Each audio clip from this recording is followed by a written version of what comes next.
Well, this is something that happens every day in classrooms, on school buses, on the playground. We're talking about bullying. A student at West Clay Elementary is tackling the issue cover to cover. Our Stephanie Poole joins us in the studio to tell us more about it. Stephanie.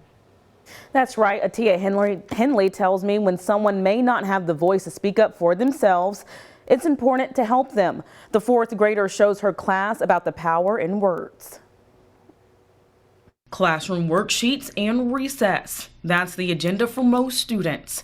But there are some issues that go beyond the classroom, like bullying. They were laughing and pushing her. 10-year-old Atia Henley is bringing awareness to the issue in her own words. Literally, The Mean Girls, a bunch of bullies. It's a book Henley wrote to help students who are picked on at school. You have to get along with people and you have to be nice because that's what God wants you to do. The story follows a girl named Leia. Page by page, she finds herself growing deeper into a world of bullies. One time in the bathroom, she got wet paper towels threw at her and then she got pushed down a couple of times. Over time, Leia conquers her fears and reports the incident to a teacher. An adult can do more than a child. They could stop it because they're grown. While this story doesn't reflect Henley's experience at West Clay Elementary, she wants to make sure kids like her know how to handle bullies. Atia, why is it so important for children to speak up if they're having trouble in school?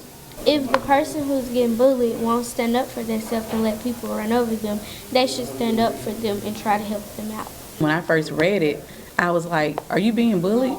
And she was like, "No, ma'am." And I'm like, "Are you sure?" Because when I was reading it, I could feel like the pain of this child in the book. Amy Deans is Henley's mother and publisher. Atia loves to write. One day I told her, I said, "You should write a book." I thought it would be amazing for a little girl to publish her own book. And after reading her daughter's book, she encourages parents to speak with their students. For parents, know your child. If they're acting different, for one instance in the book, the child was hating to come to school. Bullying is wrong, and we just want to reach out and tell people that bullying must stop. I want adults to notice what's going on in your child's life. Teachers, notice what's going on with your students. Principals and superintendents, know what's going on in your school. Don't be blind to the situation.